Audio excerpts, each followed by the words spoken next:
Bryson DeChambeau just told the PGA Tour something no golfer has ever said to their bosses out loud, and it wasn't a demand. It was a warning. Somewhere between a $500 million offer, a collapsing Saudi-backed league, and a YouTube channel closing in on 3 million subscribers, the two-time US Open champion arrived at a moment where he might not need golf's biggest tour at all. And that single fact is about to change everything you thought you knew about who actually holds the power in professional golf. Here's what should really stop you in your tracks. The man who runs the PGA Tour spent 22 years building the most powerful media machine in American sports, the NFL, before taking this job. And even he may not have seen this coming. Because right now, there is a real scenario sitting on the table where the biggest star in golf simply doesn't come back. Not out of anger, not out of spite, just because he doesn't have to. Stick with me, because by the end of this video, you'll understand exactly why that scenario is closer to happening than anyone in Ponte Vedra Beach wants to admit.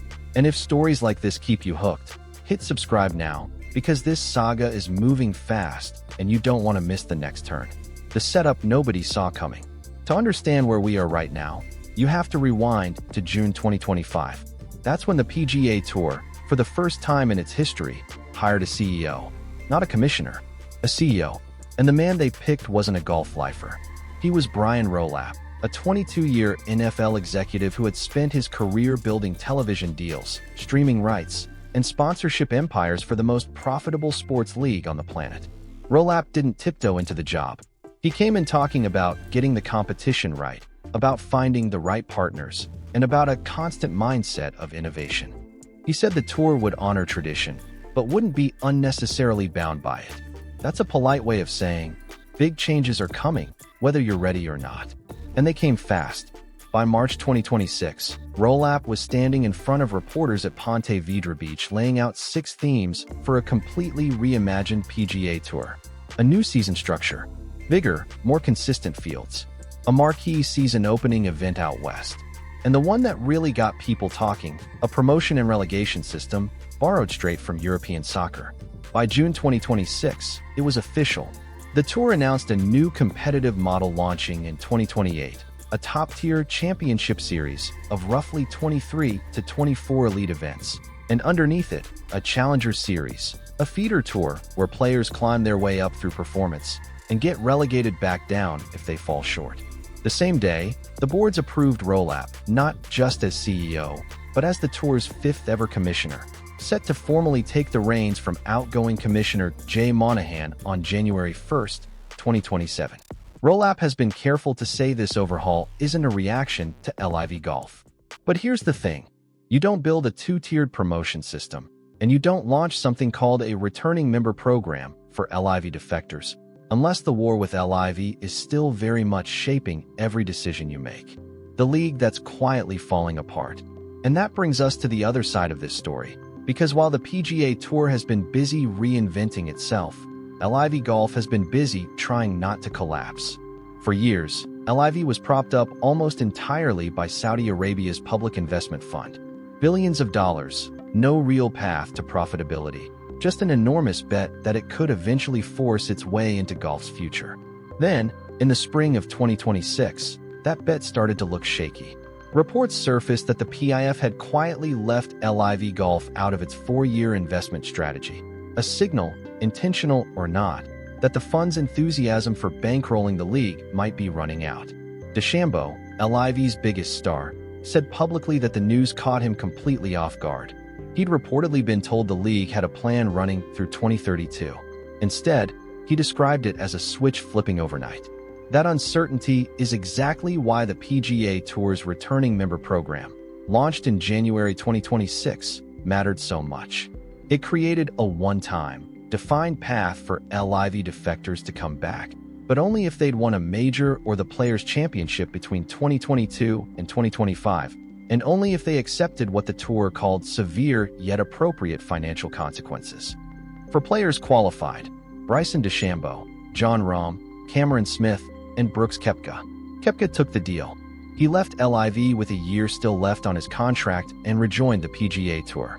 DeChambeau, Rahm, and Smith did not. At a LIV preview event in January, DeChambeau said flatly that he was staying. He had a contract, and he wasn't following Koepka's lead, at least not yet. But even then, he wasn't exactly promising loyalty either. He admitted the whole relationship with LIV was, in his words, an ever-evolving conversation. The $500 million question. Here's where it gets interesting. DeChambeau's LIV contract, reportedly worth more than $100 million when he signed in 2022, is set to expire at the end of the 2026 season. And because he's now one of the only players LIV genuinely cannot afford to lose, reports emerged that a new deal could be worth $500 million or more. That would make it the single largest contract in the history of professional golf. Why would LIV pay that much for one player? Because DeChambeau isn't just a golfer to them anymore. He owns a reported 25% stake in his own LIV franchise, Crushers GC. His social following, more than 10 million across platforms, is one of the only things consistently generating outside attention for a league that's struggled with viewership since it launched in 2021.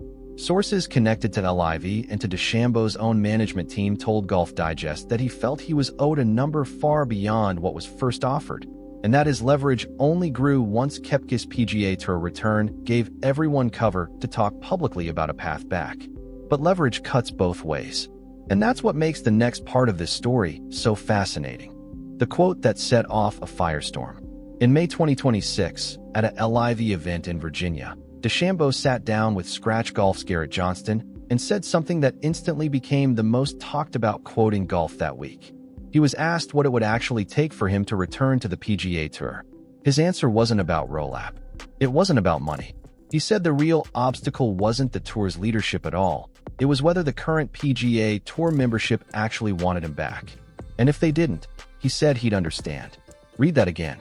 The biggest star in the sport, the man LIV is reportedly ready to pay $500 million to keep, essentially said, "This isn't up to the executives. It's up to my peers." That single comment did something remarkable. It shifted the entire conversation about power in professional golf away from the boardroom and onto the locker room. And predictably, not everyone was thrilled to hear it.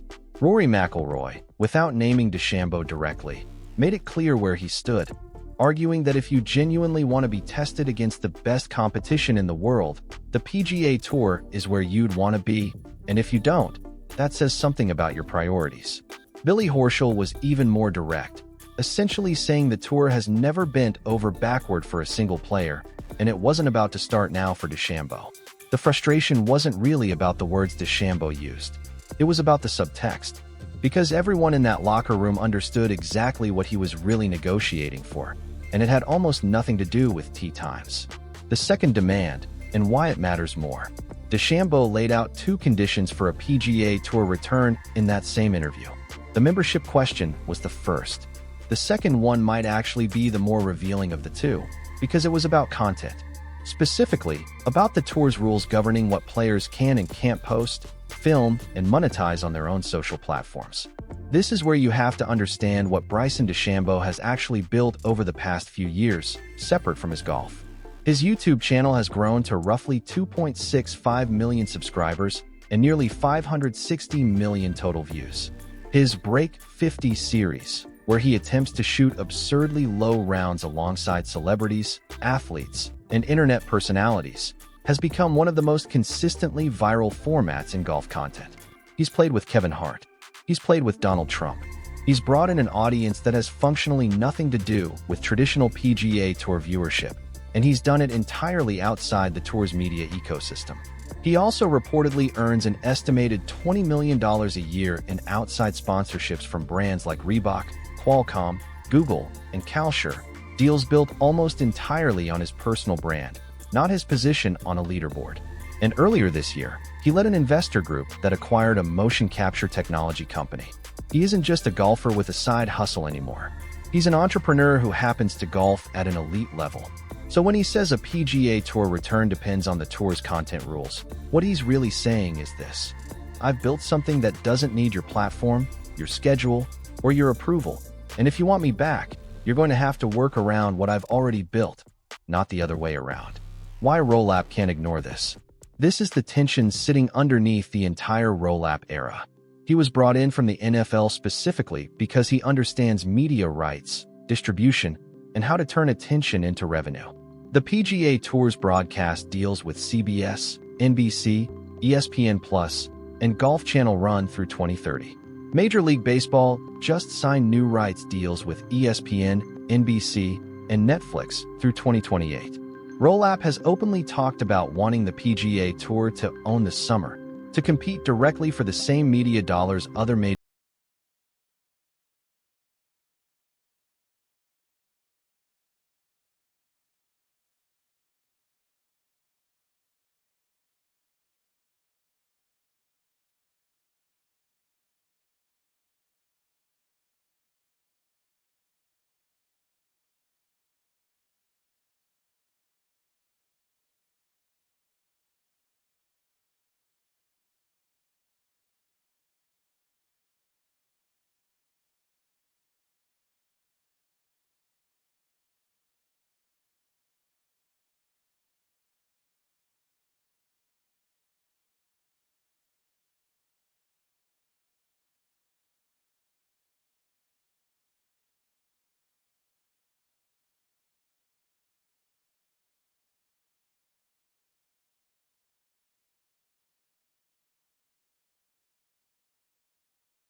play on?